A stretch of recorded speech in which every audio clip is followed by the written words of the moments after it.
4. Changing English. Do you think English changes? Yes. Please read this article as soon as possible. It's great. I hope you like it. This is the translation of the title.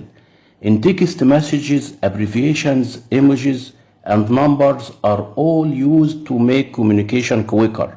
The language of text messages doesn't require correct spelling or difficult grammar and punctuation. Messaging language is appearing in everyday English more often. When people write emails, many of them use a lot of abbreviations and emojis. Some people use less punctuation, but others use more than they need. So, is messaging language damaging English? Messaging language may be fun to use with friends, but it isn't suitable in formal emails. And now teachers are worried that some teenagers are no longer able to speak or write using English correctly. However, some linguistics suggest that people who use messaging language are actually language innovators, introducing new ideas into English. They argue that messaging language is quick, short, and communicates a lot in a small space. Whether or not you like messaging language, English is continuing to change. Perhaps it would be a good idea to learn some of the basic abbreviations so you can enjoy talking to your friends with fun, short messages. Shakespeare and the English language. Language is always changing, and new words are created all the time. We need new words to describe new technology, ideas, and situations.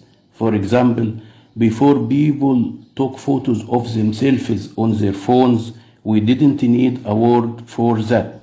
But when everyone started doing it, the word selfie became very useful, and it was added to dictionaries in 2013.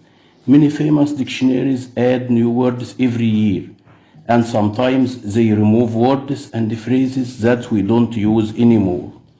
Shakespeare was a great innovator with language, and he added more words and phrases into the English language than anyone else.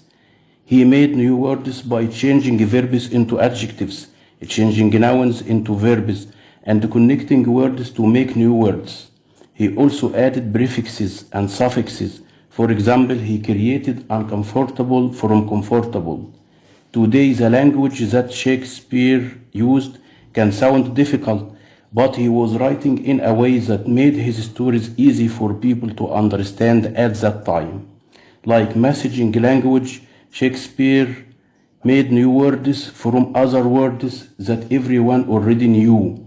Then he used his words to describe the things that people most wanted to talk about.